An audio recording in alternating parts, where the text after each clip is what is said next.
Hello, scholars. So, I'm going to show you a strategy that I like to do every morning. Okay? This is actually something you might be wondering why I'm dressed the way I am. This is actually something that I used to do when I played sports. And one of the sports that I played was softball. And I read about this when I was about 16 years old, I think. So I was in high school playing softball, and Ryan Howard, who used to play on the Phillies, used this exact strategy to get himself ready mentally, emotionally for a baseball game. Okay? And I do the same with my normal day. So he would put his bat like this, his hands on top of the bat, and close his eyes. Now I realize you might not have a bat at home. Guess what? You don't need one. Normally, I'm just showing you this for the video because I have this and I thought it'd be cool. But what you guys can do, you don't need the bat. You can just, wherever you're sitting, just close your eyes.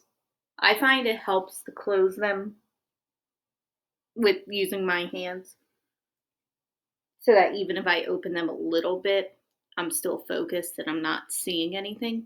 So I'm going to think out loud what I do. All right. Okay, so your day is starting. What's the first thing you're going to do this morning? First thing you're going to do is you're going to get in your car and drive to school because you're working from school today. Okay, so you're driving to school, you make the same turns. Even if there's a lot of traffic on Broad Street, you're not going to get upset because you left early. You were proactive and you left early. Okay, you walk in the school and you have your to-do list. You make sure that the dojo messages were sent, all the assignments are posted or they're scheduled to be posted. You have your read aloud. You're ready for the kids. All right, you set your timer so you don't forget to start the Zoom meeting on time. Okay, you go to start the Zoom meeting and then it X's you out. What do? You just hop back in, just like it happened last week, and everything will be okay.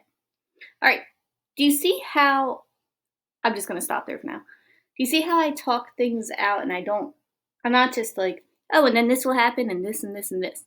I'm also trying to prepare myself for what might happen if something goes wrong. Not even necessarily goes wrong, if I start to have difficulty with something, right? So if I were a student, I would think, okay, so I'm doing the assignment and I really don't understand. I really don't understand. What can I do? I can ask for help, right? So if I'm right in front of Miss Hazel on my screen, I can ask her right then and there. If I'm not, if I'm in a breakout room, I can click ask for help, and I know that she'll be with me as soon as she can, right?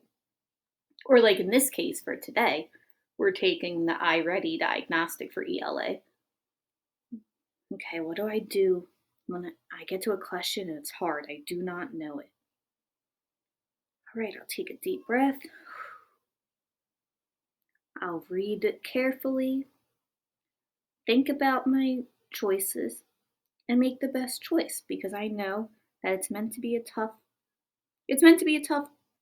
test in some ways, right? Because it needs to see what I already know and what I don't know. So I won't get upset and I'll just continue to do my best.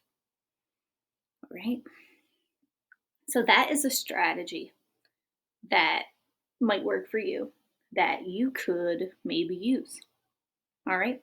Like I said, I use it every morning and I have found that it really helps me get ready for the day, get ready for what I'm expecting, and also what I'm not expecting because nothing ever goes 1,000% the way that we plan it or think that it will in our brains.